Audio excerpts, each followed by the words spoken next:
ওই যে Abraham Lincoln আমেরিকার প্রেসিডেন্ট গণতন্ত্রের সংজ্ঞা দিল, democracy is the government of the people, by the people and for the people. সকল শক্তির উৎস বানালো জনগণকেই, কিন্তু আল্লাহর কোরআন বলছে সকল শক্তির উৎস জনগণ। জোরে বলেন, সকল শক্তির উৎস কার কাছে? আল্লাহর কাছে। তবে হ্যাঁ, জনগণ রাষ্ট্রের মালিকানা জনগণের কাছে আছে না নাই?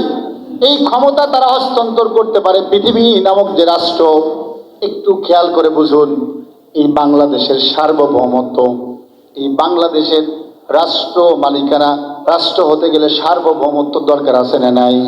জনগণের প্রয়োজন আছে না নাই? রাষ্ট্র গঠন করতে গেলে সরকারের দরকার আছে না নাই? আছে। এখন রাষ্ট্র এবং জনগণ, সরকার এবং জনগণের সম্পর্কটা কি, এটা রাসূলুল্লাহ শিক্ষা দিয়েছেন। রাসূলুল্লাহ একটা রাষ্ট্র উপহার দিয়েছিলেন, সেই রাষ্ট্রের নাম ছিল জনগণতান্ত্রিক রাষ্ট্র ব্যবস্থা। কি ব্যবস্থা? জনগণতান্ত্রিক।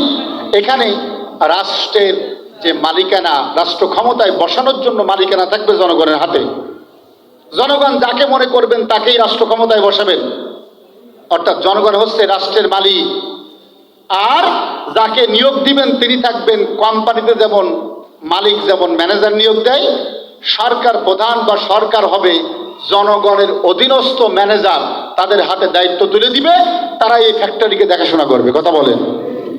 কিন্তু আবার যদি জনগণ চায়, তাহলে নিমিষেই বলার সঙ্গে সঙ্গে ডিসপুট দিলেই তাদের ক্ষমতা থেকে নেমে যেতে হবে।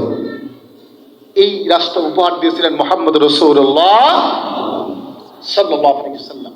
কিন্তু আমরা কি বললাম যে না, জনগণের সব ক্ষমতার মালিক জনগণ।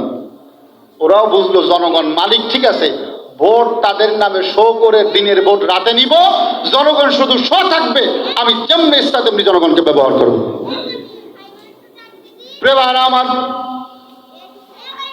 এই আয়াতের পরে আলোচনা করলে অনেক দূরে চলে যাব। সাবজেক্ট এটা না, সাবজেক্ট হচ্ছে রাষ্ট্র ক্ষমতায় যাওয়ার দরকার আছে না নাই, এটা নিয়ে কথা বলবো আমরা।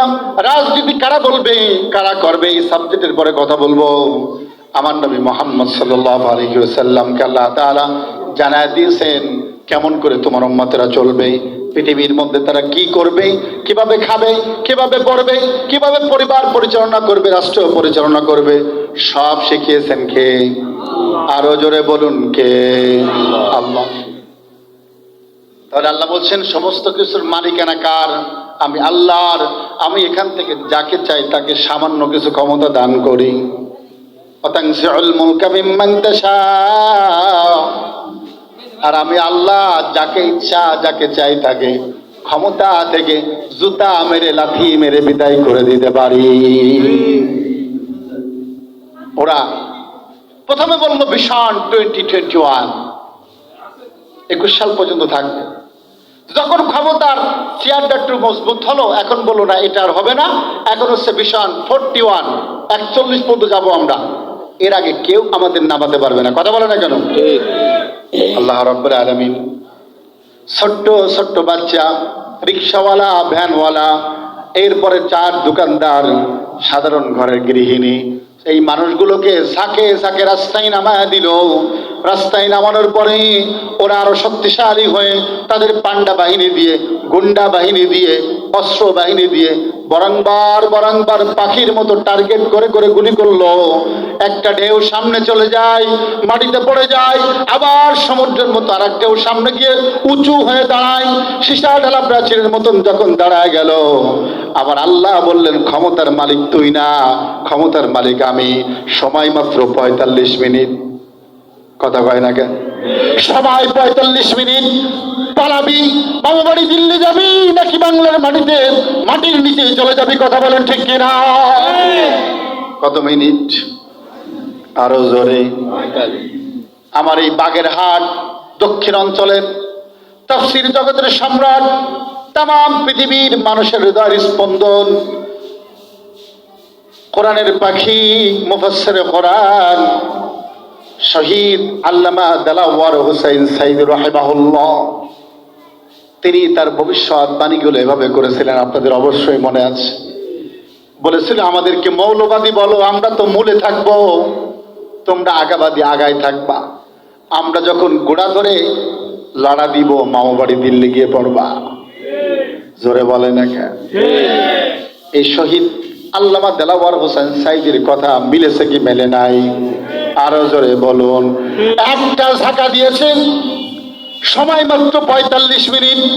পলাবি, মামা বাড়ি দিল্লি গিয়ে পড়বি, নাকি জনগণের হাতে পদদলিত হয়ে স্টিম রোলার তোর পরে চালিয়ে তোর বাবাকে যেভাবে হত্যা করেছিল, সম্মানের সাথে তাকে মেরেছিল, কিন্তু তোকে যদি ছাত্ররা পাই, পা দিয়ে পদদলিত করে মাটির নিচেই ডাবায় দিবে। কথা বলেন ঠিক কিনা?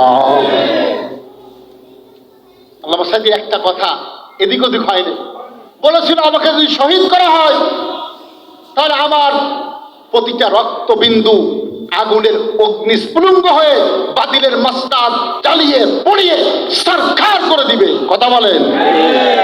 1 বছর আগে তোমরা যাকে শহীদ করলে, সেই আগস্ট মাসের 5 তারিখে আল্লাহ তোমাদেরকে সমূলে ধ্বংস করে দিল। কথা বলেন। আল্লাহর ওলিদেরকে আল্লাহ তাআলা হেলেম দান করেন, এলেমের পাশাপাশি হিলম দান করেন। তারা যেগুলো বলে যায় সেগুলো আমরা তাৎক্ষণিক বুঝি না, কিন্তু পরবর্তীতে বুঝতে পারি। আল্লাহ যেন আমার প্রিয় শিক্ষক, তাফসীর জগতের সম্রাট আল্লামা দেলাওয়ার হোসেন সাইদি রাহিমাহুল্লাহ, আল্লাহ যেন তার মাকবারটাকে জান্নাতের মাকাম বানায় দেন, শাহাদাতের মর্যাদা যেন দান করে দেন।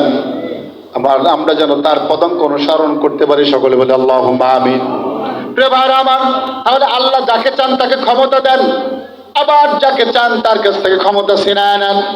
ক্ষমতার মালিককে আল্লাহ, যাকে চান তাকে সম্মান দান করেন, আবার যাকে ইচ্ছা তাকে অপমানিত করেন। এই ক্ষমতা পৃথিবীর মানুষের নাই, এই ক্ষমতা একমাত্র আল্লাহ তাআলা। কিন্তু কথা হচ্ছে আমরা এটা বুঝি না। বলেন, আমরা এটা বুঝি না। আমরা চিন্তা করি যে আমরা শুধু দোয়া করব। আমরা চিন্তা করি, ওরা বলতো, ওই 16 বছরের ফ্যাসিস্টরা বলতো যে আল্লাহ তো ক্ষমতার মালিক, আল্লাহ যাকে চান তাকে ক্ষমতা দান করেন। তাহলে আমাদের প্রধানমন্ত্রী তো আল্লাহ রেখেছেন, এ কথা বলতো কি বলতো না? তার মানে ওরা আল্লাহর ইচ্ছাটাকে বোঝে নেই।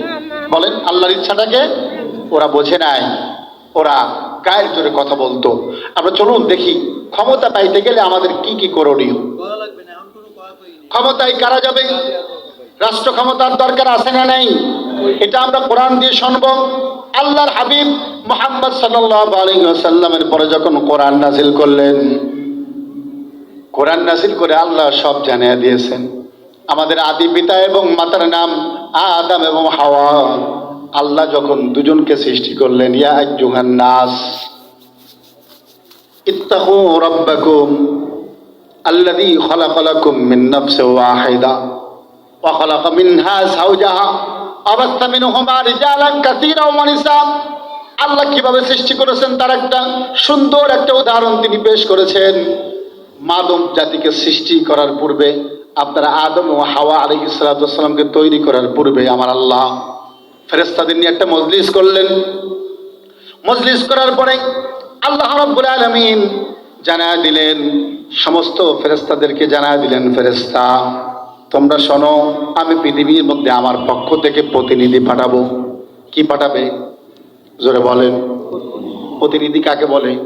এইখানে যিনি আসতে পারেন নাই তার পরিবর্তে আমি আসছি, তার মানে আমি তার প্রতিনিধিত্ব করছি। কথা বলেন। তাহলে তার যে কাজ আমারও সেই কাজ, পার্থক্য নাই। তাহলে আল্লাহ এই পৃথিবীর মধ্যে আমাদেরকে প্রতিনিধি হিসেবে পাঠিয়েছেন। বলেন সুবহানাল্লাহ। ওয়াইদ ক্বালা রাব্বুকা লিল মালাইকাতি ইন্নী জাইলুন ফিল আরদি খলিফা। স্মরণ করো সেই সময়ের কথা যখন তোমার প্রতিপালক, তোমার রব ফেরেশতাদেরকে বলেছিল, ইন্নী নিশ্চয় আমি জাইলুন ফিল আরদি খলিফা, পৃথিবীর মধ্যে প্রতিনিধি পাঠাবো। এখন আপনারা বলুন তো, আল্লাহ বললেন নিশ্চয় আমি পৃথিবীতে প্রতিনিধি পাঠাবো, এটা কি পরামর্শ নাকি সিদ্ধান্ত জানিয়ে দেওয়া? কোনটা বলুন তো আপনারা? নিশ্চয় আমি এই কাজ করব, এটা কি পরামর্শ নাকি সিদ্ধান্ত জানিয়ে দেওয়া? বলেন আপনারা। তাহলে আমরা ব্যাখ্যা করি কি, ফেরেশতাদের সঙ্গে পরামর্শ করলেন, এটা পরামর্শের ভিতরে পড়ে না। বাড়ালেন অনেক লম্বা কথা। আল্লাহ বললেন, ইয়া আদম উসকুন আনতা ওয়া যাওজুকাল জান্নাহ, তুমি এবং তোমার স্ত্রী জান্নাতে বসবাস করো। তোমরা এখান থেকে সব নাজ নিয়ামত ভক্ষণ করো, এটা আপনারা জানেন। শুধু নিষেধ করলেন ওয়ালা তাকরাবা হাযিহি শাজারা, খবরদার ওই গাছের নিকটে যেও না, যদি যাও ফাতাকুনা মিনাজ জালিমিন, তাহলে তোমরা উভয় জালেমদের অন্তর্ভুক্ত হয়ে যাবা। কাদের অন্তর্ভুক্ত? জুলুমকারীদের অন্তর্ভুক্ত হয়ে যাবা। আল্লাহ বক্তব্য স্পষ্ট করে দিলেন। শয়তান এখানে আল্লাহর বক্তব্যটাকে উল্টা দিল, তথ্য সন্ত্রাস চালায়া দিল, সাইবার ক্রাইম। এটা পৃথিবীতে আজকে শুধু চলে না, এটা শুরু হয়েছিল ওই আরশে আজিম থেকে। জান্নাতের মধ্যে সাইবার ক্রাইম চালালো কে? শয়তান। কথা বলেন কে? আমরা দেখেছি বাংলাদেশে সাইবার ক্রাইমের হামলা করে করে বাংলাদেশের শ্রেষ্ঠ সন্তানগুলোকে তারা ফাঁসির কাস্টডিতে নিয়ে গিয়েছে। কথা বলেন। সত্যকে মিথ্যা, মিথ্যাকে সত্য তারা করতে পারে। যেই বিদুর সফল মন্ত্রী বাংলাদেশে ছিল, যারা 1 পয়সার দুর্নীতি তাদের মন্ত্রণালয় খুঁজে পাওয়া যায় নাই, সেই মানুষগুলোকে যখন ফাঁসির কাস্টডিতে ঝুলিয়ে দেওয়া হলো, আকাশ বাতাস কেঁদেছে, কিন্তু জালিমের অন্তর কাঁদে নাই। শহীদদের রক্ত কখনো বৃথা যায় না। গাছপালা ফুটতে একটু দেরি হয়, কারণ আল্লাহ আপনার আমার মতন মাথা গরম না। আল্লাহ একটু সহে, একটু ধৈর্য নিয়ে কাজ করেন। তাহলে তথ্য সন্ত্রাস চালালো কি? শয়তান আদম হাওয়াকে যে বলল, ও আদম এবং হাওয়া, তোমরা জানো আল্লাহ তোমাদেরকে কেন ওই গাছের নিকটে যেতে নিষেধ করেছেন? আদম হাওয়া বলল, না, আমরা তো বুঝতে পারি নাই। শয়তান এবার আল্লাহর বক্তব্যটাকে একটু উল্টায় দেওয়ার চেষ্টা করতেছে। দেখুন, শয়তান বলতেছে, আদম হাওয়া, যদি ওই গাছের নিকটে যাও তাহলে আও তাকুনা মালাকাইনি আও তাকুনা মিনাল খালিদিন, ওই গাছের নিকটে যদি যাও তাহলে হয় তোমরা ফেরেশতা হয়ে যাবে, না হয় তোমরা জান্নাতের স্থায়ী বাসিন্দা হয়ে যাবে। কে বললো বলুন তো?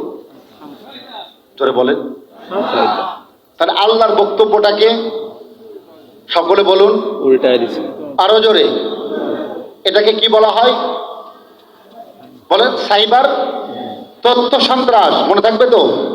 এটা প্রথম জান্নাতের মধ্যে কে প্রয়োগ করেছিল? তাহলে আজকে যারা সোনার মানুষগুলোকে তথ্য সন্ত্রাস চালিয়ে পৃথিবী থেকে বিদায় করে দেয়, ভালোকে খারাপ, খারাপকে ভালো বানায়, এরা কাদের চেলা? আরো জোরে। এবার আদম হাওয়া একটু লড়ে চড়ে বসলো, কারণ আল্লাহ কি বলে আর এই মুরব্বী কি বলে। নেক্সট সূরাতে ধোঁকা আছে না নাই? এই যে নির্বাচনে আমরা দেখব অনেক বেনামাজি যারা ইসলামকে দেখতেই পারে না, তারাও টুপি মাথায় দিয়ে পাড়ায় মহল্লায় ঘরে। কথা বলে না কেন? এগুলো হচ্ছে নেক্সট সূরাতে ধোঁকা। প্রিয় ভাইরা আমার, শয়তান এই কথা যখন বললো, আদম হাওয়া বললো, তুমি কি বলছো আর আমরা কি শুনলাম আল্লাহর কাছ থেকে? শয়তান তখন তাদের কথা বোঝার আগেই শয়তান বুঝলো এভাবে হবে না, তাদেরকে একটু কসম দিতে হবে। কি দিতে হবে? জোরে বলেন। কসম বোঝেন তো? শয়তান এবার বলল, ওয়াকাসামাহুমা ইন্নী লাকুমা লামিনান নাসিহিন। ওয়াকাসামাহুমা, ও কসম করলো। আমরা কসম করি না? আল্লাহর কসম এই কাজ আমি করিনি।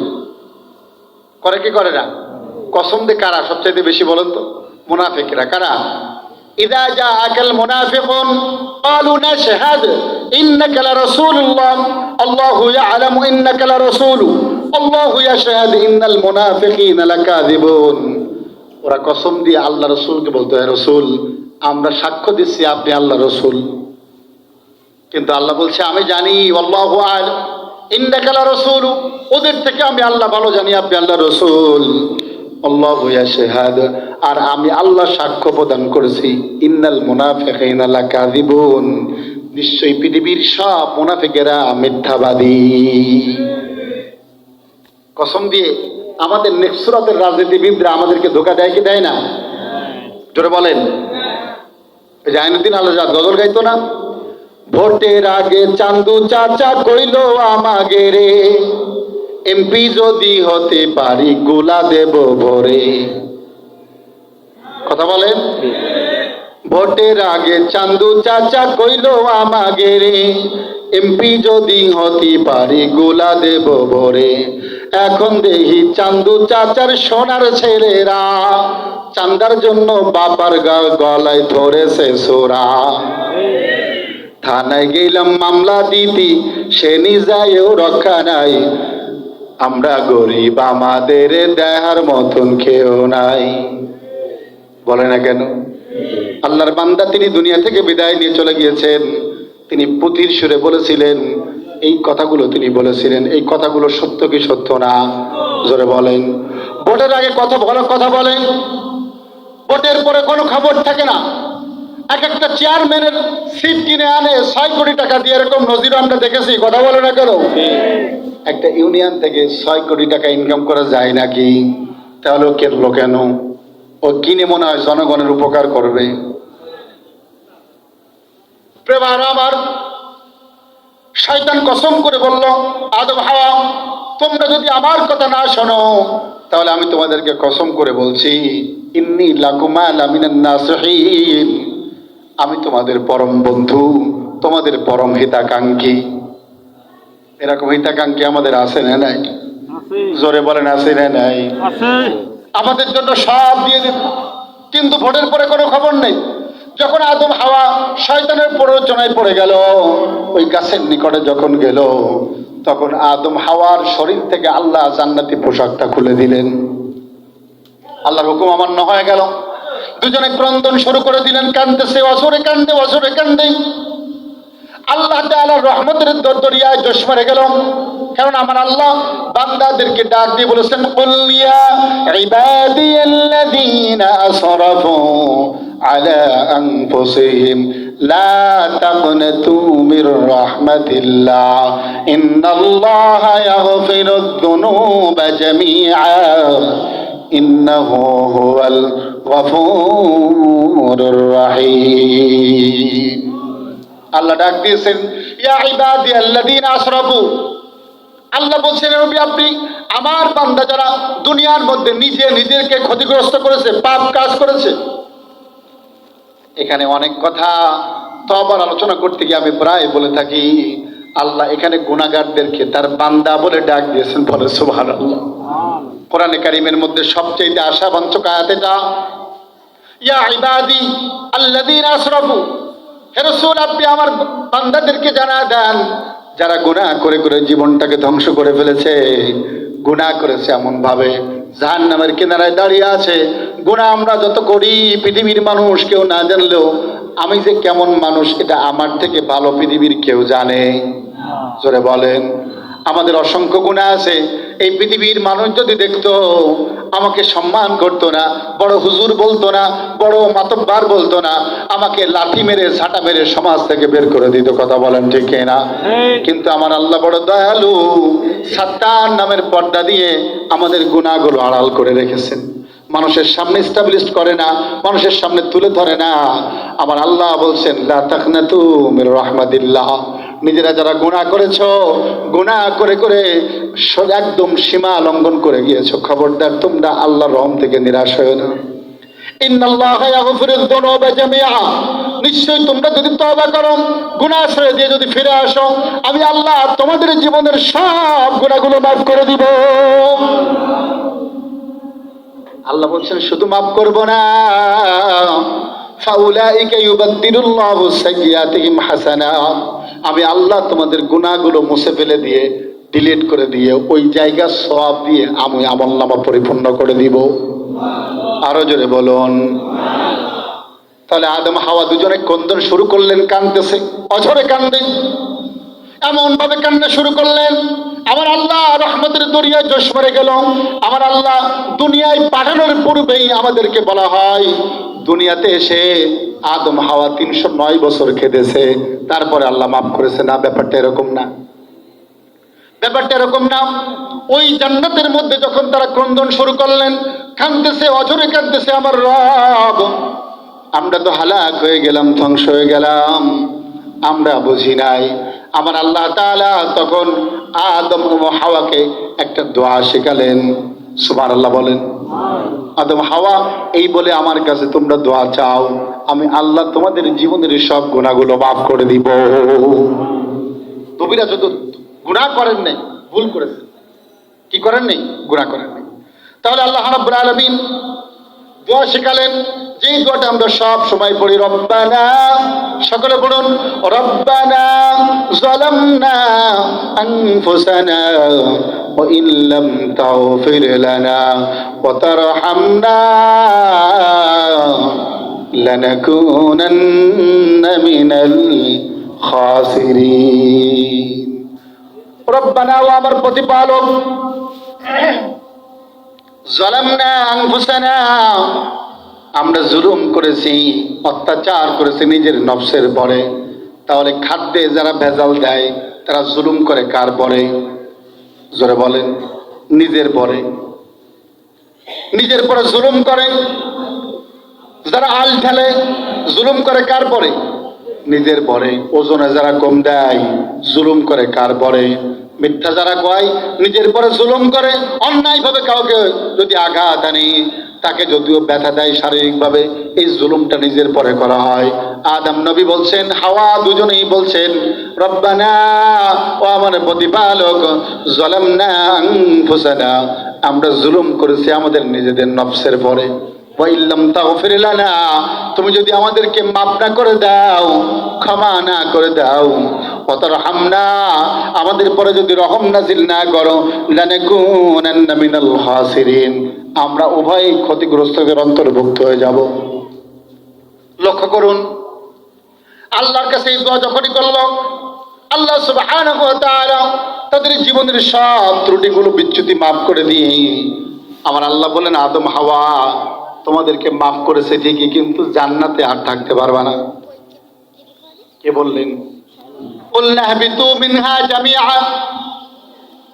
আল্লাহ বললেন জান্নাতে থাকার সুযোগ নাই, কারণ দুনিয়ার মধ্যে তোমাদেরকে প্রতিনিধিত্ব করার জন্য আমি আল্লাহ তোমাদেরকে জমিনের মধ্যে পাঠাবো। সুবহানাল্লাহ বলেন।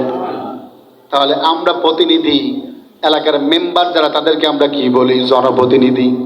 চেয়ারম্যানকে জনপ্রতিনিধি, এমপি জনপ্রতিনিধি, এরপরে মন্ত্রীরা জনপ্রতিনিধি, সরকার প্রধানও জনপ্রতিনিধি। কথা বলে না কেন?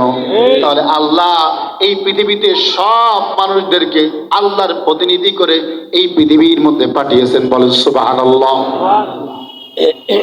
কেউ তার পরিবারের প্রতিনিধিত্ব করবে, কেউ সমাজের প্রতিনিধিত্ব করবে, কেউ রাষ্ট্রের প্রতিনিধিত্ব করবে।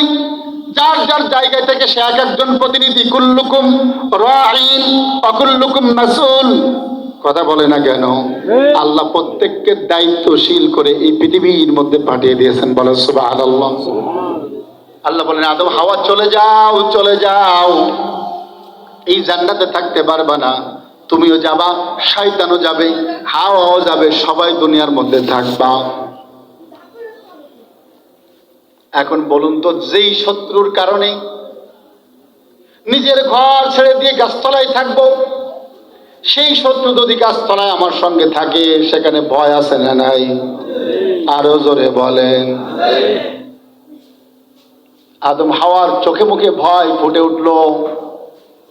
আমার আল্লাহ মানুষের অন্তর্যামী, অন্তরের মধ্যে কি বলে, তার কি চিন্তা করছে পৃথিবীর কেউ না জানলেও জানেন কে?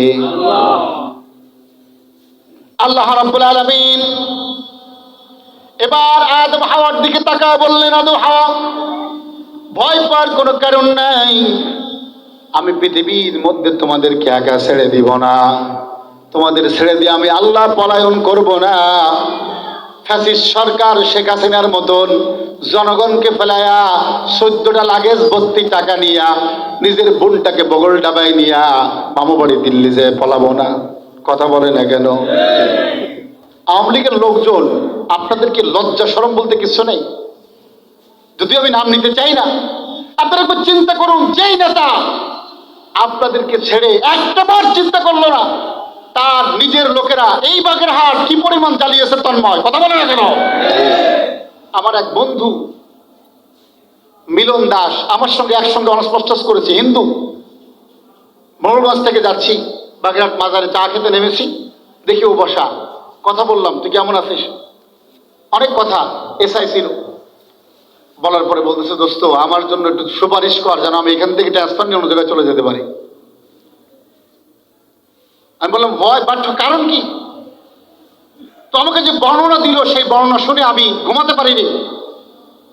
আমি কেএমপিতে নামাজ পড়ানোর কারণে খুলনা মেট্রোপলিটন মসজিদ খানজানালি মসজিদে জুমার খুতবা দেওয়ার কারণে হেলাল সাহেবের পিএস, তার সঙ্গে আমার একটা খুব সখ্যতা ছিল, ডক্টর সাইদ সাহেবের সঙ্গে। ও আমারে বললো যত টাকা লাগে সাইদ সাহেবকে বল, আমি ট্রান্সফার নিয়ে বাগেরহাট থেকে চলে যাব। আমি বললাম কারণ কি? ও আমারে বললো যে কোনো কাজ সঠিকভাবে করতে পারি না, যা বলবে তাই শুনতে হবে। একজন হিন্দু মানুষ, এত অত্যাচার আমার মনে হয় 1 মাসের পরে ফোন দিয়েছে। আল্লাহ ট্রান্সফার নেওয়ার আগে ওদের ট্রান্সফার করে দিয়েছে। কথা বলে না কেন? তো আমেরিকার লোকেরা চিন্তা করুন, শেখ হাসিনা তার পরিবারের সব মানুষগুলোকে একে একে করে সব বাইরে পাঠিয়ে দিয়েছে, একজনও বাংলাদেশে নাই। সর্বশেষ নেতা কর্মীর জন্য একটা ইনস্ট্রাকশন পর্যন্ত দিই নাই। নিজের সম্পদের পাহাড় জমা করে নিয়ে 14টা লাগেজ নিয়ে এরপর হেলিকপ্টারে নিজের বোনটাকে নিয়ে ইন্ডিয়াতে চলে গিয়েছে। আর এখনো আপনাদেরকে ওইখানে বসে নির্দেশনা দেয়, আর আপনারা এখানে বসে বিশৃঙ্খলা করে মানুষের মধ্যে মারামারি কাটাকাটি করতেছেন। কথা বলে না কেন? লজ্জা থাকলে আওয়ামী লীগ করবেন না আর কখনো। লজ্জা থাকা দরকার আছে। যেই নেতা জনগণ ছেড়ে পালিয়ে যায় সে কখনো দলের নেত্রী হতে পারে না। ওরা কখনো সন্তানের দিকে তাকাই নাই, সন্তান ফেলে দিয়ে পরকীয়ার জন্য ভাগেছে। কথা বলেন, এত নোংরা কথা বলতে চাই না। আমার আল্লাহ আদম হাওয়াকে ডাক দিয়ে বলেন, আদম রে, আমি এই দুনিয়ার মধ্যে তোমাদের পাঠাবো কিন্তু ছেড়ে দিব না। আমি আল্লাহ তোমার সঙ্গে সব সময় থাকবো। আমি আল্লাহর পক্ষ থেকে ইনস্ট্রাকশন তোমাদের জন্য পথ নির্দেশিকা সব সময় যাবে। ফাইম্মা ইয়াতিয়ান্নাকুম মিন্নি হুদান ফামান তাবিআ হুদায়া ফালা খাউফুন আলাইহিম ওয়ালা হুম ইয়াহজানুন। আল্লাহু আকবার। আমার আল্লাহ ডাক দিয়ে বললেন, আদম হাওয়া, ভয় পাওয়ার কোনো কারণ নাই, শঙ্কিত হওয়ার কোনো কারণ নাই। আমি আল্লাহ তোমাদের কাছে পথ নির্দেশিকা পাঠাবো। ফাইম্মা ইয়াতিয়ান্নাকুম মিন্নি হুদা, পথ নির্দেশিকা পাঠাবো। এই পথ নির্দেশিকা যারা মান্য করবে, যারা গাইডলাইন হিসেবে আমার কথাগুলোকে মেনে নিবে, ওয়ালা খাউফুন আলাইহিম ওয়ালা হুম ইয়াহজানুন, তাদের কোনো চিন্তা থাকবে না, এই পৃথিবীর মধ্যে তাদের কোনো ভয় থাকবে না, শয়তান তাদের কিছু করতে পারবে না। কে দিলেন? যারা বলুন আদম নবী পৃথিবীতে চলে আসছেন, কোনো ভয় নেই, কারণ আল্লাহর পক্ষ থেকে যুগে যুগে পথ নির্দেশিকা যাবে। সম্মানিত ভাইরা আমার, তাহলে এই পৃথিবীতে আমাদেরকে আল্লাহ পাঠিয়েছেন প্রতিনিধি হিসাবে। কি হিসাবে? আমরা সবাই রাজনীতিবিদ। জোরে বলুন, আমরা সবাই, আমরা প্রত্যেকেই পলিটিশিয়ান। পলিটিক্স করতে হবে আমাদের প্রত্যেককে আল্লাহর এই জমিনে আল্লাহর দ্বীনকে প্রতিষ্ঠিত করার জন্য। জোরে বলুন, লিউযহিরাহু আলা দ্বীনি কুল্লি। রাসূলুল্লাহকে আল্লাহ তাআলা যে কারণে নিয়োগ দিয়েছিলেন সেই কারণ আমাদের দরকার আছে না নেই? চলুন এবার দেখি রাষ্ট্র ক্ষমতার জন্য নবীরা কিভাবে আল্লাহর কাছে দোয়া করেছেন। আদম আলাইহিস সালাম থেকে শুরু করে নিয়ে জনসংখ্যা যখন আস্তে আস্তে বাড়তে থাকলো, আবার আল্লাহ পয়গম্বরদের মধ্যে দাউদ নবীকে আল্লাহ তাআলা রাষ্ট্র ক্ষমতা দান করলেন। আল্লাহর পয়গম্বর দাউদ, আল্লাহ যার পরে জাবুর কিতাব নাজিল করেছিলেন। সুবহানাল্লাহ বলেন। জাবুরের ভাষা ছিল আরবি, নাকি কি ভাষা ছিল জানেন? ইব্রানি ভাষা। কি ভাষা? জাবুরের ভাষা ছিল ইব্রানি। দাউদ আলাইহিস সালাম, আল্লাহ রাব্বুল আলামিন তাকে ডাক দিয়ে বলছেন, ইয়া দাউদ ইন্না জাআলনাকা খলিফাতান ফিল আরদ ফাহকুম বাইনান নাসি বিল হক ওয়া লা তাত্তাবিউল হাওয়া ফায়ুদিল্লাকা আন সাবিলিল্লাহ। আল্লাহ ডাক দিলেন, ইয়া দাউদ, ওহে আমার দাউদ, ইন্না জাআলনাকা খলিফাতান ফিল আরদ, নিশ্চয় আমি তোমাকে রাষ্ট্র ক্ষমতা দান করেছি, জমিনের খলিফা বানিয়ে দিয়েছি, বলেন সুবহানাল্লাহ। ফাহকুম বাইনান নাসি বিল হক, তুমি মানুষের মধ্যে ইনসাফের ভিত্তিতে বিচার কার্য পরিচালনা করো, মানুষের মাঝে বিচার প্রতিষ্ঠিত করো।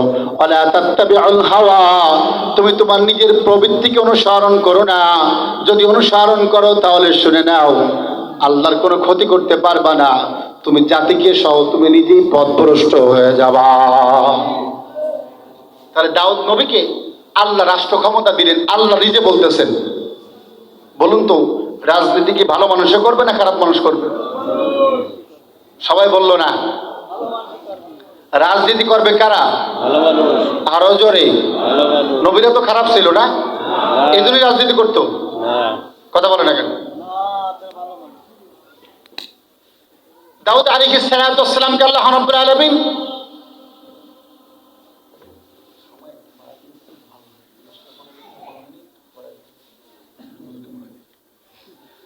দাউদ আলাইহিস সালাতু ওয়াস সালাম আল্লাহ তাকে রাষ্ট্র ক্ষমতা দান করলেন। প্রতিটা নবীকে আল্লাহ তাআলা তিনটা বিষয় সমান করে দিয়েছিলেন। এক নম্বর, নবীদের পরে ওহী নাজিল হতো, সুবহানাল্লাহ বলেন। দুই নম্বরে আল্লাহর নবীদেরকে আল্লাহ রাব্বুল আলামিন মুজিজা দান করেছিলেন। কি দান করেছিলেন? মুজিজা কাকে বলা হয়? মুজিজা শব্দের অর্থ হচ্ছে অলৌকিকত্ব। অলৌকিকত্ব কাকে বলে? যেটা লোকের দ্বারা, মানুষের দ্বারা দেখানো সম্ভব না, আবার আল্লাহ সেই জিনিসগুলো নবীদেরকে দান করেছিলেন, বলেন সুবহানাল্লাহ। দাউদ নবী এরকম লোহা ধরতেন, তামা ধরতেন, ধরার পরে এরকম বলতেন, লোহা এখন তুমি দা হয়ে যাও, লোহা আগুনে পোড়ানো লাগতো না। দাউদ আলাইহিস সালাতু ওয়াস সালাম বলার সঙ্গে সঙ্গে লোহা তার হাতের মধ্যে থেকে গলে দাউদ নবীর সামনে এরকম দায়ের আকার ধারণ করতো, বলেন সুবহানাল্লাহ। মেটালকে বলতো তুমি এখন হাড়ি হয়ে যাও, বড় বড় হাড়ি হতো, যা বলতো তাই হতো। এটা নবীদের মুজিজা, পৃথিবীর কোন মানুষের দ্বারা দেখানো এটা সম্ভব? জোরে বলেন, দেখানো সম্ভব না।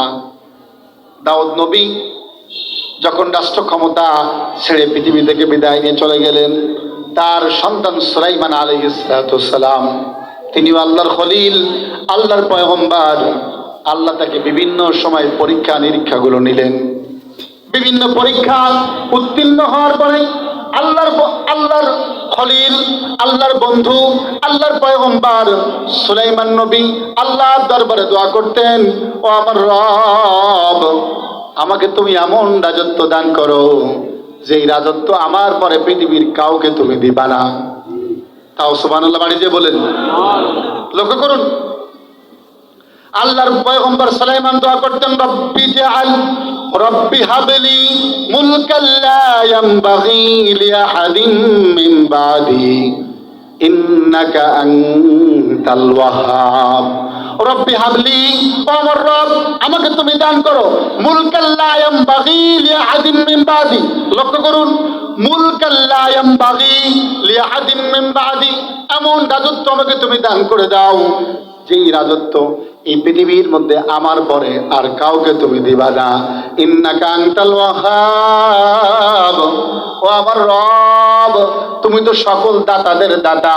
পৃথিবীতে যত মানুষ যা কিছু দিতে পারে তার থেকে অজস্র লক্ষ কোটি কোটি গুণ দেওয়ার ক্ষমতা আছে কার? আল্লাহর পয়গম্বর দোয়া করলেন, ইন্নাকা আনতাল ওয়াহ্হাব, তুমি দাতাদের দাতা, আমাকে তুমি এমন রাজত্ব দাও, আমাকে এমন রাজত্ব দাও যে রাজত্ব পৃথিবীর মধ্যে আর তুমি কাউকে দিবা না। কে দোয়া করলেন বলুন তো? আল্লাহর নবী সুলাইমান। আল্লাহ তাকে রাজত্ব দিয়েছিলেন কি দেন নাই? আল্লাহর খলিল, আল্লাহর পয়গম্বর সুলাইমান নবীকে আল্লাহ রাব্বুল আলামিন এমন রাজত্ব দান করলেন। সুলাইমান নবী যখন একটা তক্তি আল্লাহ তাকে দিয়েছিলেন মুজিজা স্বরূপ, ওই তক্তির পরে যখন বসতো, বসার পরে বলতো, তক্তি আমাকে এখন বাংলাদেশ থেকে আমেরিকায় নিয়ে যা। বাতাস একটা ধাক্কা মারতো, কোনো ইঞ্জিনের প্রয়োজন ছিল না, কোনো ফুয়েলের প্রয়োজন ছিল না, কোনো জ্বালানির প্রয়োজন ছিল না। বাতাস তাকে একটা ধাক্কা মেরে পৃথিবীর এক প্রান্ত থেকে আর এক প্রান্ত 6 মাসের দূরত্বের রাস্তা বাতাস নিমিষেই তাকে ভাসিয়ে নিয়ে চলে যেত। এই রাজত্ব কিয়ামত পর্যন্ত কারোকে আল্লাহ দেবেন নাকি?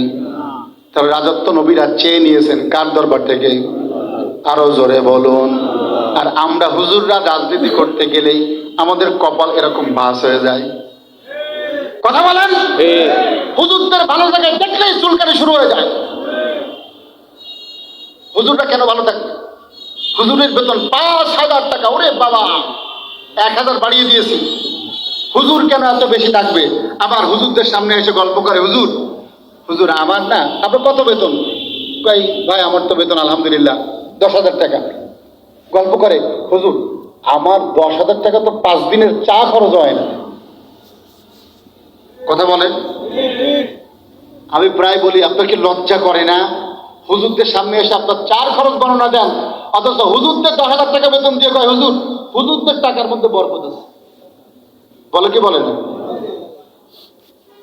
আমি বিবেকে একটু নাড়া দিতে চাই, বিবেকটাকে নাড়া দিতে চাই। হুজুর যেই দোকান দিয়ে চাল কিনে খায় আপনিও সেখান থেকে চাল কেনেন। হুজুর যেই বাজারে বাজার করে আপনিও সেখানে বাজার করেন। হুজুরের সন্তানাদি ডাক্তার দেখানোর জন্য যেই ওষুধের দোকানে যায় আপনিও সেখানে যান। আপনার 1 লাখ টাকায় মাস যায় না, হুজুরের 10,000 টাকায় কিভাবে মাস যায়? কথা বলে না কেন? তার মানে হুজুরের মধ্যে অভাব আছে, কিন্তু আপনার মতন ব্যাগ কেলনা ফরকানা হুজুর বলে বেড়ায় না। এক একজন আলেমের খোঁজ নিয়ে দেখেন কত টাকা তার দোকান বাকি, কিন্তু হুজুর কাউকে বলতে পারে না। রাতের বেলায় চোখের পানি ছেড়ে দিয়ে আল্লাহ দরবারে কান্দে, আল্লাহ অভাবগুলো তুমি পূরণ করে দাও। কথা বলে না কেন? তাহলে হুজুর যেখান থেকে চাল কেনে আপনিও সেখান থেকে চাল কেনেন। হুজুর হিসাবে কিন্তু চাউলের 2 টাকা কেউ কম নেয় না। কথা বলে না কেন? কম নিতে বললে ভাই হুজুর আপনাদের টাকায় তো বরকত আছে। কথা বলে না কেন? হুজুরদেরকে বলে হুজুর আপনি কম টাকায় কত সুন্দর আয়রন করে জামা গায়ে দেন, মানে পান দিয়ে এরপরে তলা কেটে দেন। কথা বলেন। জাতির সঙ্গে প্রতারণা করা। আলেমদেরকে আমরা খয়রাতি বানায় রেখেছি, আলেমদের একটু উঁচু হোক এটা আমরা কখনো চাই না। কথা বলেন। চিন্তা করেছেন আপনি কখনো? মসজিদের ইমাম সারা বছর খোঁজ দেন না, রোজার সময় আসেন হুজুর একটু জাকাতের হিসাবটা করে দেন, আমার এত টাকা জাকাত আসছে জাকাত দিব। অথচ হিসাব কিতাব করে আপনি জাকাত দিচ্ছেন একে 200 একে 500 ইত্যাদি ইত্যাদি, কিন্তু যেই মানুষটাকে নিয়ে জাকাতের হিসাব করলেন আপনার সবচেয়ে নিকটবর্তী সেও জাকাতের হকদার, তার লক্ষ লক্ষ টাকা ঋণ আছে, সে অভাবী, ঋণ দিতে পারে না, সেও জাকাতের হকদার, কিন্তু তাকে নিয়ে হিসাব করলেন তার কথা আপনার মনে নেই। কথা বলে না কেন? জাতির বিবেক নাড়া দেন।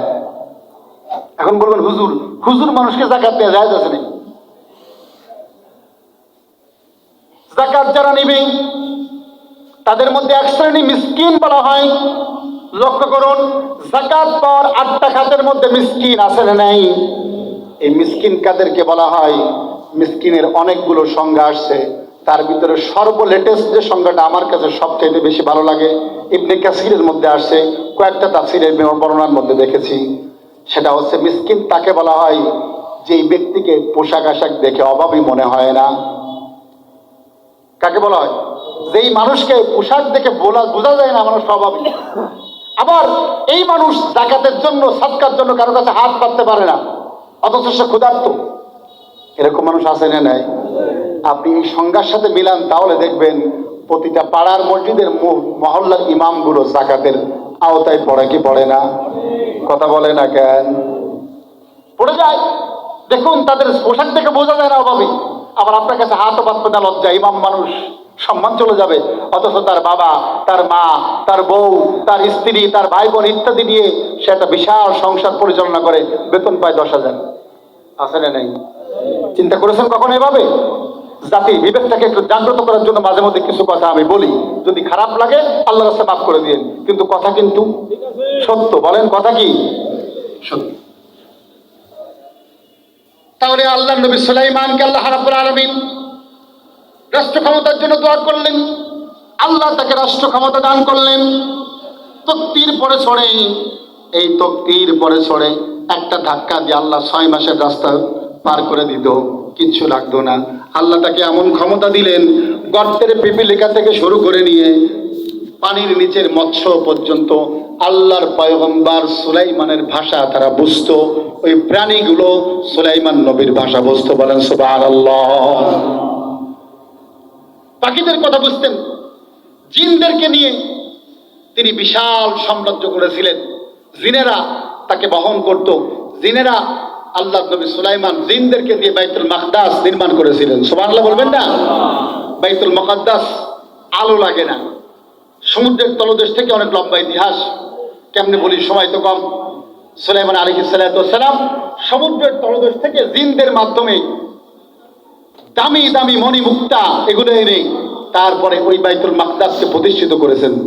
সুবহানাল্লাহ বলেন। বাইতুল মাকদাস যখন নির্মাণ কাজ চলতেছে, শক্তিধর জিনেরা যখন কাজ করতেছে, তখন আল্লাহ নবী সুলাইমান দেখার জন্য বাইতুল মুকাদ্দাসের একটু দূরে দাঁড়ানো। এমন সময় মালাকুল মাউত চলে আসলো, সুলাইমান নবীকে সালাম দিলেন। আসসালাতু ওয়াসসালামু আলাইকা ইয়া আইয়ুহান নাবিয়্যু সুলাইমান। আল্লাহ আপনাকে সালাম দিয়েছেন। আল্লাহর সঙ্গে মোলাকাত করার জন্য আপনি প্রস্তুত আছেন কি? নবীদের জান কবজ করার জন্য আল্লাহ তাআলা মালাকুল মাউতকে বলেছেন অনুমতি নিয়ে নিবা। যদি আমার খলিল্লাহ দুনিয়ায় থাকতে চাই আমি সময় দেব, বিনা অনুমতিতে তাদের জীবন নাশ করবা না। সুলাইমান নবী বললেন, জিব আজরাইল, মালাকুল মাউত, আমি জানি পৃথিবীর মধ্যে আমি থাকতে পারবো না, 1000 বছর নয়, কিয়ামত পর্যন্ত যদি হায়াত পাই তারপরেও পৃথিবী ছেড়ে চলে যাওয়া লাগবে। আমি থাকতে চাই না, আল্লাহর দরবারে দিদারের জন্য আমি যেতে চাই, কিন্তু আমার 2টা দাবি, আমার চক্ষু যেন খোলা থাকে আর আমি যেন পড়ে না যাই। সুবহানাল্লাহ বলবেন। কারণ জিনেরা বড় শয়তান, ওরা যদি জানে সুলাইমান দুনিয়া থেকে বিদায় দিয়ে চলে গেছে তাহলে এই মসজিদের কাজ তারা করবে না। এখান থেকে একটা জিনিস সাবেত হয়, জিনেরা কখনো কোনো ভবিষ্যৎ বলতে পারে না। কথা বলেন, ঘটমান জিনিস সত্য না করে তারা বলতে পারে না। অথচ আমরা বড় বোকা, জিনদের কাছে যায় আমার ভাগ্য ঘুরানোর জন্য। আছে না নাই?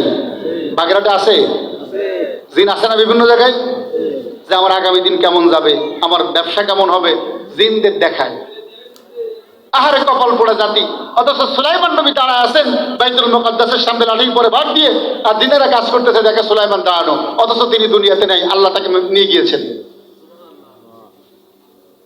আল্লাহর কোরআন বলছে লম্বা ঘটনা, ওই পোকা ছাড়া কেউ জানতে পারে না সুলাইমান নবী মারা গিয়েছে। ওই পোকা বুঝতে পারে সুলাইমান নবী যে লাঠির পরে ভর দিয়ে দাঁড়িয়ে ছিলেন সেই লাঠিটা খেয়ে ফেলেছে। লাঠি খাওয়া শেষ, বাইতুল মাকদাসের নির্মাণ কাজও শেষ। এবার জিনেরা এসে বলছে, আমাদের বাদশা, আমাদের সম্রাট, রাষ্ট্রপ্রধান, আপনি চলুন, আল্লাহর ঘরকে আপনি একটু উদ্বোধন করবেন। সুলাইমান নবী চক্ষু মেলে দাঁড়িয়ে আছে, লড়ে চড়ে না। এত ক্ষমতাধর বাদশাহ আল্লাহর দরবারে দোয়া করেছেন, রব্বি হাবলি মুলকাল লা ইয়ামবাগি লিআহাদিম মিন বাদি, এমন রাজত্ব দাও কিয়ামতের আগে এই রাজত্ব আর কাউকে দিবা না। এই বাদশার সামনে কথা বলতে পারে না, বারবার ডাকতেছে, হুজুর আসুন আসুন, কাজ শেষ। সুলাইমান নবী যখন নড়ে না, এবার গায়ের মধ্যে হাত দিয়ে লাড়া দিয়ে বলে, আল্লাহর পয়গম্বর সুলাইমান চলুন, ঘর উদ্বোধন করবেন। গায়ে যখনই হাত দিয়েছে আল্লাহর নবী সুলাইমান টাস করে মাটির মধ্যে পড়ে গিয়েছে। জিনারা তখন বলতেছে, সুলাইমান তোমার লাঠি তো ওই পোকাই খেয়েছে, মানে তুমি আজকে মরেছো এমন না, অনেক আগেই মারা গিয়েছো। আমরা যদি বুঝতে পারতাম তাহলে এই কাজ আমরা করতাম না। জিনেরা হাত দেখতে পারে, কথা বলেন, জিনেরা ভবিষ্যৎ বলে দিতে পারে। জিনেদের কাছে ভবিষ্যৎ নেওয়ার জন্য যাবেন নাকি? কে কে যাবেন একটু হাত উঁচু করে দেখান তো। বাহ, এই এলাকার মানুষ তো খুব সচেতন। কেউ যাবো না তো? আল্লাহ আমাদেরকে গণকের কাছে যাওয়া থেকে বিরত রাখুন, বলুন আমিন। তাহলে সুলাইমান নবীকে আল্লাহ রাজত্ব দিলেন, চেয়ে নিলেন কার কাছ থেকে? আল্লাহর কাছ থেকে। হযরত ইউসুফ আলাইহিস সালাম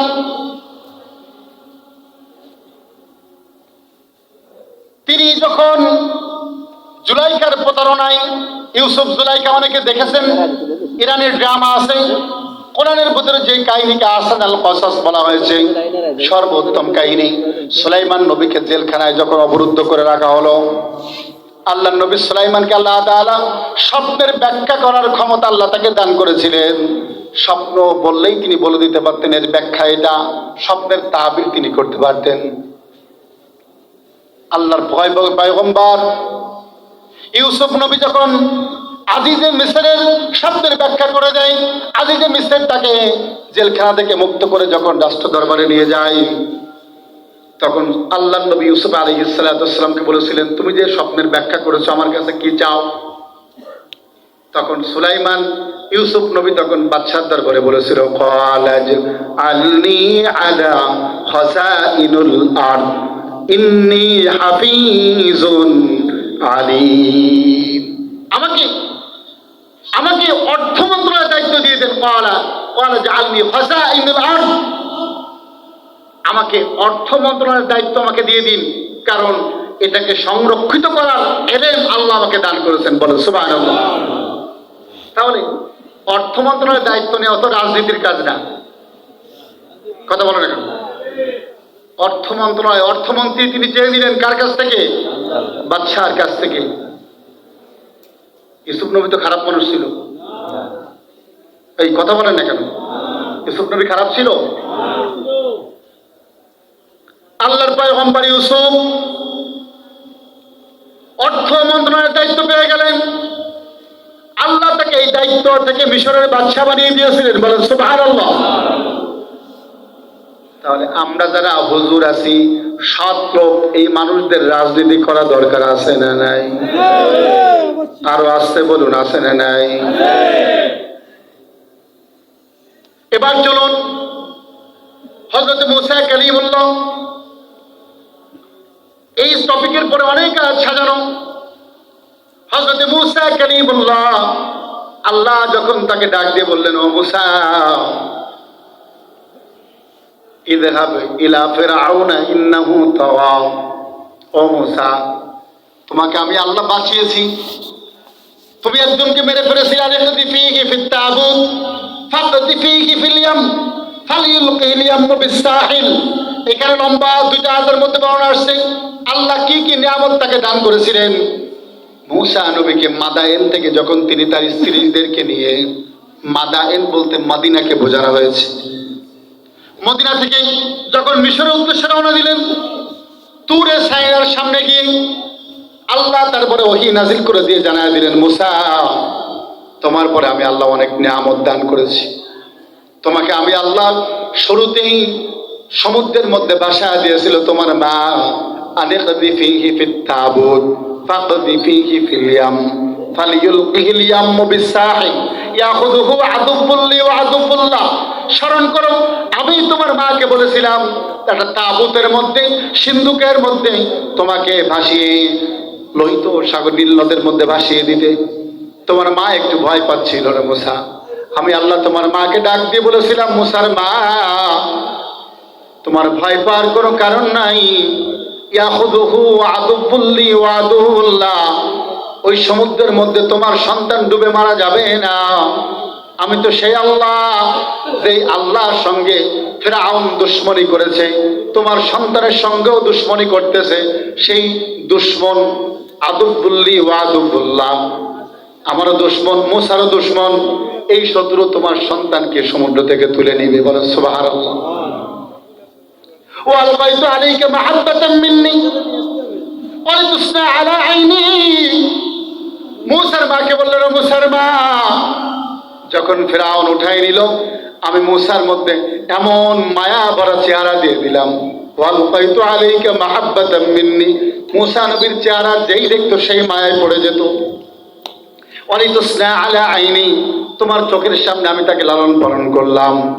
এরপর অনেক কথা আছে, আমরা ওদিকে যাব না। মুসা নবীকে এগুলো স্মরণ করা দিয়ে আল্লাহ বলছেন, মুসা ইযহাব ইলা ফিরআউনা ইন্নাহু তাগা, ফিরআউনের দরবারে চলে যাও।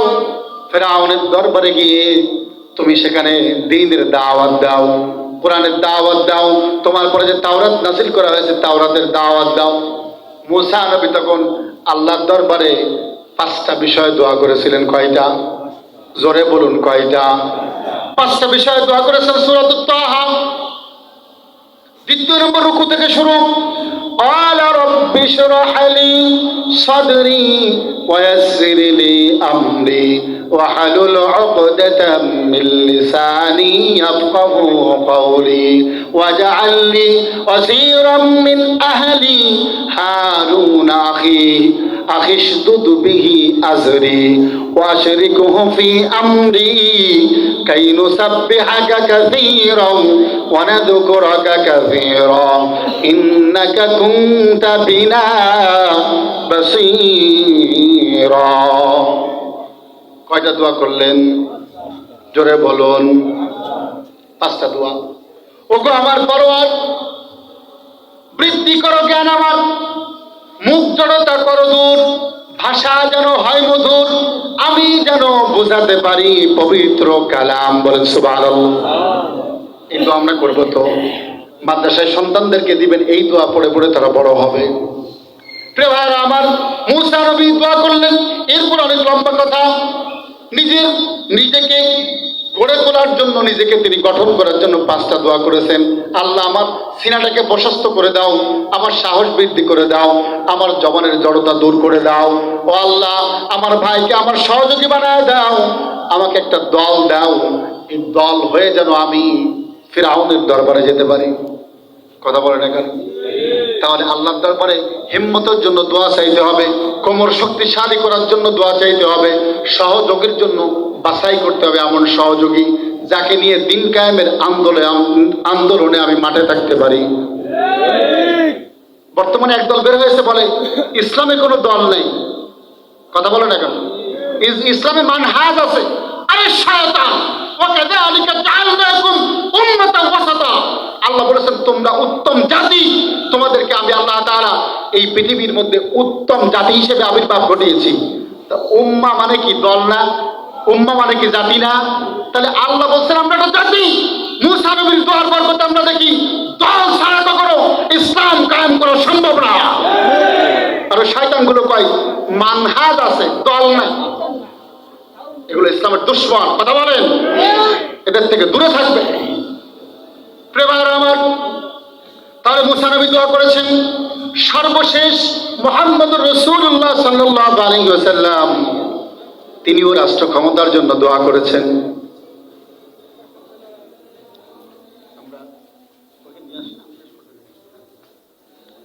সর্বশেষ মুহাম্মদ সাল্লাল্লাহু আলাইহি ওয়াসাল্লাম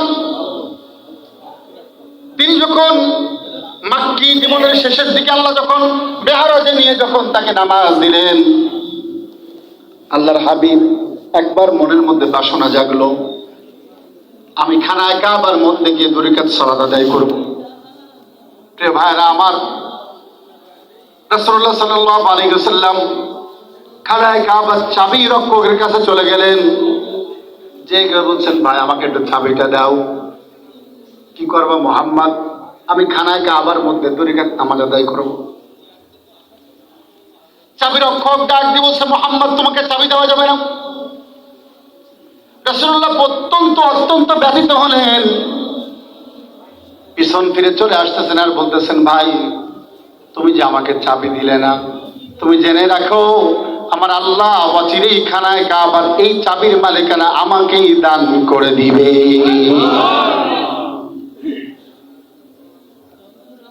পিছন থেকে ডাক দিয়ে বলে মুহাম্মদ এই নাও চাবি, তোমাকে চাবি দিলাম, আমিও চাই তোমার কাছে চাবি থাক, কিন্তু আবু জাহেলদের ভয় পারি না। চাবি নিয়ে রাসূলুল্লাহ চলে আসতেছেন, বলল সাঙ্গোপনে যাবা খানায় কাবার মধ্যে, আবার গোপনেই আমার কাছে চাবি দিয়ে যাবা। রাসূলুল্লাহ যখন খানায় কাবা খুললেন, ভিতরে ঢুকে তিনি সিজদা করার মতন কোন জায়গা খুঁজে পেলেন না। কি ছিল বলুন তো আপনারা? জোরে বলেন, মূর্তি। আমরা এই 16 বছরে কোন জায়গায় সিজদা করার জায়গা খুঁজে পেতাম না। টাকার দিকে তাকালে মূর্তি, পকেটে কয়েনের মধ্যে মূর্তি, উপজেলায় যাবো সেখানে মূর্তি, ডাক্তারখানায় যাবো মূর্তি। কথা বলে না কেন? পাবলিক টয়লেটের সামনে মূর্তি, মরে মরে মূর্তি ছিল কি ছিল না? রাসূলুল্লাহ প্রচন্ড রেগে গেলেন। তিনি মূর্তি ভাঙার জন্য তার হাতটাকে সম্প্রসারণ করলেন, রাগে গদগদ করতেছে। যখনই মূর্তির গায়ে হাত দিবে, আমার আল্লাহ জিবরিলকে পাঠিয়ে দিলেন, জিবরিল চলে যাও, আমার বন্ধুর হাতটা টেনে ধরো, মূর্তির গায়ে যেন হাত না দেয়। কারণ এখন পরিবেশ পরিস্থিতি মুহাম্মাদের অনুকূলে না, রাষ্ট্র ক্ষমতা ওদের হাতে, ওরা চাইলেই আমার নবীকে মেরে ফেলতে পারে, অবস্থা পাল্টে যাবে। একটা মূর্তির গায়ে যেন হাত না দেয়। কথা বলে না কেন? আমরা দেখেছি গত 15 বছর মূর্তি প্রতিষ্ঠিত করার জন্য তারা যা কিছু করেছে, এক মূর্তির পেছনে হাজার হাজার কোটি টাকা তারা নষ্ট করেছে।